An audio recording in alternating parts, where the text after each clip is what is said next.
တော့မင်းပါလိမ့်ဘေးတော့စောက်တော့ကြိုက်နေဘွားအကြောင်းချုပ်ပြမိပါလို့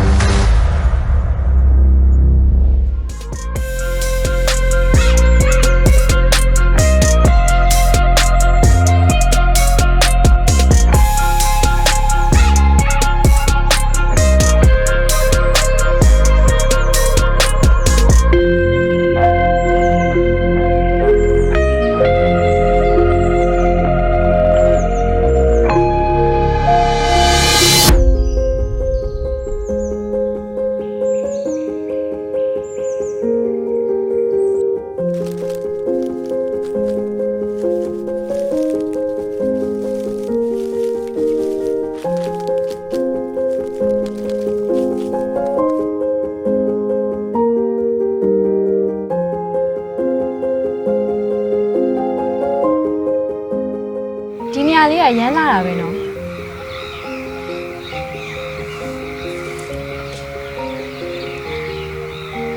ဈေးကဘာဖြစ်လို့လဲဘာမှမဟုတ်ပါဘူးနေဘွားအကြောင်းချုပ်ပြမိပါလို့ဘာကိစ္စလဲနင့်ကိုပြောပြလို့ရလားဒီနေရာလေးကကိုမိဘရဲ့ဆုံးနေသွားတဲ့နေရာလေးဒီနေရာလေးကလှသလောက်ကိုတော့အမှတ်တရပြည့်နေတယ်ငါတို့တစ်ခုဆိုတော့မအောင်ဘူးထိုင်ထားကိုသွားကြရအောင်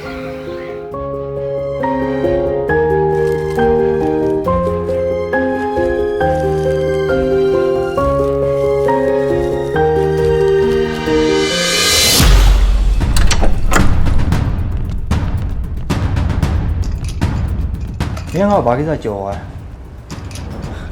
မင်းဘာဖြစ်ချင်လို့လဲအပိုးရပြောနေတယ်ပေးစရာရှိတာကိုပေးဘေးတော့မင်းပါလိမ့်ဘေးတော့စောက်တော့ကြိုက်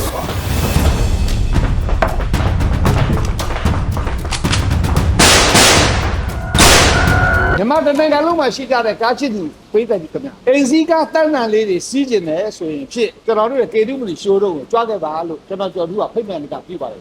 ဟုတ်ပါတယ်ခင်ဗျာကျွန်တော်တို့ဒီကေတုမနီကားရှိုးရုံးမှာဆိုရင် EV ကားတွေရောနောက်ပြီးတော့0ကီလိုတွေရောလာရောက်ဝယ်လို့ရပါတယ်အရစ်ကျဝယ်ခြင်းတဲ့သူတွေအတွက်လည်းဒီမှာအဆင်ပြေအောင်ကျွန်တော်တို့စီစဉ်ပေးပါတယ်ခင်ဗျာနောက်တစ်ခုချီးသေးတာကကျွန်တော်တို့ကေတုမလီရှိုးရုံးကဝယ်သွားတဲ့ကားလေးတွေကိုနောက်ထပ်ဘော်ဒယ်အသစ်ကလေးတွေဒီဇိုင်းအသစ်ကလေးတွေကာလာအသစ်လေးတွေချင်းနေတယ်ဆိုရင်လည်းကျွန်တော်တို့ချင်းပေးပါတယ်ခင်ဗျအဲဒါကြောင့်ကားချစ်သူမိဘပြည်သူများကိုကားဝယ်မယ်ဆိုရင်တော့ကေတုမနီကားရှိုးရုံးကိုလာရောက်ဝယ်ယူဖို့အတွက်ကျွန်တော်တို့က recommend ပေးပါတယ်